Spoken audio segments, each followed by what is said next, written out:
Hello बच्चों, आज हम लोग सेकंड टॉपिक स्टार्ट करेंगे जिसमें हम लोग पोइलास और उपनाह के बारे में पढ़ेंगे। पोइलास जो है वो एक्यूट डेक्रियोसिस्टाइटिस है। उपनाह जो है लेक्रिमल सिस्ट है। यहाँ पर क्रॉनिक डेक्रियोसिस्टाइटिस लिख रखा है, लेकिन क्रॉनिक डेक्रियोसिस्टाइटिस लिखते हैं पोए स्त्राव होता है। ठीक है, यहाँ पर थोड़ी गलती होगी लिखने में। ठीक है, आगे चीज़ें सही लिखी हुई हैं। ठीक है, पोइलास माने होता है एक्यूट डेक्रियोसिस्टाइटिस। तो इसका श्लोक चाहें तो याद कर सकते हैं, चाहें तो सिर्फ हिंदी याद कर सकते हैं। पकवा सोफा संधिजा संत सत्र वेद च सांद्रम पुई पुति पोइलासा सा। इसका मतलब क्या है? ककीनक कनीनक संधि में पका हुआ सोत होता है, उसमें से सांद्र गाढ़ा एवं दुर्गंधित पुई यानी कि पस का स्राव होता है। रोगी को उस स्थान पर वेदना भी होती है। इस अवस्था को पोइलास कहते हैं। मतलब ककीनक संधि, कनीनक संधि जो मैंने आपको पढ़ाया था फर्स्ट वाला लेक्चर, आप देखिए जाके, वहाँ पर मैंने पूरा इसका जो आयुर्वेदिक एनाटॉमी है वो बताया है कि ककीनक संधि क्या होता है। ककीनक मतलब मीडियल कैंथस। ठीक है, वहाँ पर पूरी इन चीज़ों को मैंने बताया है। ठीक है, कनीनक कहाँ है, मीडियल कैंथस कहाँ है, तो फर्स्ट लेक्चर आप दे जाके वहाँ से देखेंगे। कनिक संधि में पका हुआ है शोध होता है, वहाँ पर जाके शोध होगा।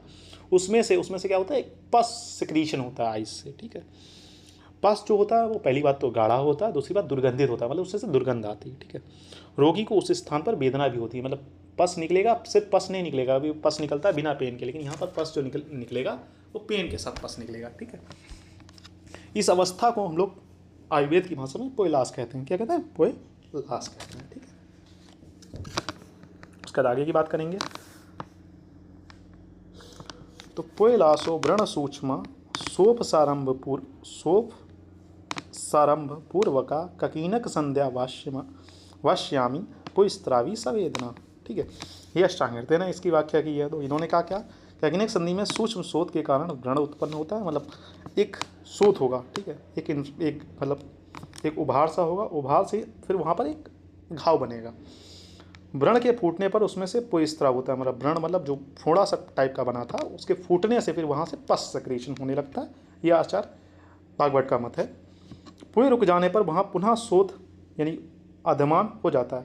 अब भैया वो तुम्हारा पस निकल रहा था, पस निकलना बंद हो गया। ठीक है, फूटा फिर पस निकलना बंद हो गया। पस निकलने के बाद फिर वहाँ पर एक मतलब व्रण बनेगा, फिर फोड़ा बनेगा, फिर फूटेगा, फिर स्त्राव होगा। इस तरीके से इसे इसका नाम पोइलास कहा गया। पोइलास क्यों कहा? बार बार पस निकलता रहता है। एक दाना मतलब एक फोड़ा सा बनेगा, फिर फूटेगा, फिर वहाँ से पस निकलेगा, फिर पस निकल जाएगा, फिर फोड़ा वहाँ पर बनेगा मीडियल कैंथस पर, फिर फोड़ा फूटेगा, फिर पस निकलेगा। ठीक है, पुनः फूटने पर पोस्त्राव प्रारंभ होता है। यह चक्रीय रूप में चलता है, मतलब लगातार ये साइकिल रूप में चलता रहता है। इसकी चिकित्सा क्या कर सकते हैं? आचार्य सुश्रुत हैं, उन्होंने इसका उत्तर तंत्र के अध्याय 15 के श्लोक नंबर 45 से 46 में बताया है। तो आप जाके वहाँ से रेफरेंस लेना चाहें तो ले सकते हैं। ठीक है, रक्त मोचन करना लाभकारी होता है। बेसिकली वहाँ पर क्या होता है, रक्त जो होता है, मतलब वहाँ पर रक्त जो हो गया वो दूषित हो गया, तो रक्त को आप निकाल दें वहाँ पर, ब्लड लेटिंग जिसे कहा जाता है। उपनाह और स्वेदन का प्रयोग कर सकते हैं। अंतः शुद्धि व बाह्य शुद्धि हेतु शस्त्रीय उपचार करें।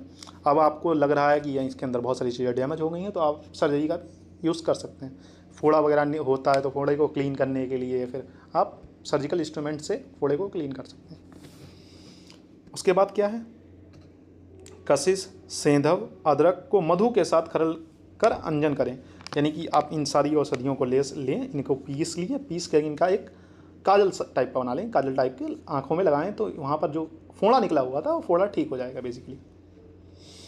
उपरोक्त मिश्रण में ताम्र और लोह चूर्ण मिलाकर भी प्रयोग किया जा सकता है। अब आपको ये सब ऊपर जो मिश्रण बताया गया है, मतलब जो आपको काशिश, सेंधव, अदरक और मधु बताया गया, इनको मिला के इनमें आप ताम्र और लोह का चूर्ण मिलाकर भी अंजन के रूप में प्रयोग कर सकते हैं। ठीक है, अब आचार्य भागवत इसके बारे में क्या करें? ये तो आप सिरावैद करते हैं, मतलब एक्वा पंचर कर दें। ठीक है, उसके पश्चात उपनाह व स्वेदन करें। उपनाह कर सकते हैं, स्वेदन कर सकते हैं। मतलब कोई पोटली ली, गर्म करके आँख सेकना, एक तरीके से कह सकते हो, और स्वेदन कर सकते हैं। स्वेदन मतलब इसमें मृदु स्वेद करते हैं आँखों में अधिकतर। अक्षी पाक रोग की भांति संपूर्ण चिकित्सा नियम से करें। जिस प्रकार आँख के पकने पर जिस प्रकार की चिकित्सा की जाती है, मतलब कोई भी आँखों में अगर दाना वगैरह पक गया, उस प्रकार जिस तरीके की चिकित्सा की जाती है, उसी प्रकार की चिकित्सा करें। वो कैसी चिकित्सा की जाती है उसके बारे में हम लोग आगे डिटेल में पढ़ेंगे आने वाले चैप्टर में। ठीक है, सेंधव, अदरक, कशिश, लोहो, ताम्र को बारीक चूर्ण करके मधु के साथ मिलाकर अंजन करें। या इनका रस तैयार कर आँखों में प्रयोग करें। देखो आप चाहें तो अश्वचेतन कर सकते हैं और चाहें तो अंजन का प्रयोग कर सकते हैं। इन चीज़ों को लेकर आप इनके रस का अगर प्रयोग करते हैं तो अश्वचेतन हो गया, और आप इनका अगर अंजन के रूप में मतलब जला के प्रयोग कर रहे हैं काजल के रूप में तो वो अंजन हो गया। ठीक, किसी तरीके से आप प्रयोग कर सकते हैं। ठीक है बच्चों, तो आज के लिए इतना रखते हैं। नेक्स्ट लेक्चर में हम लोग उपनाह के बारे में पढ़ेंगे, लेकिन शिष्ट क्या होता है क्या उसके बारे में डिटेल में पढ़ेंगे।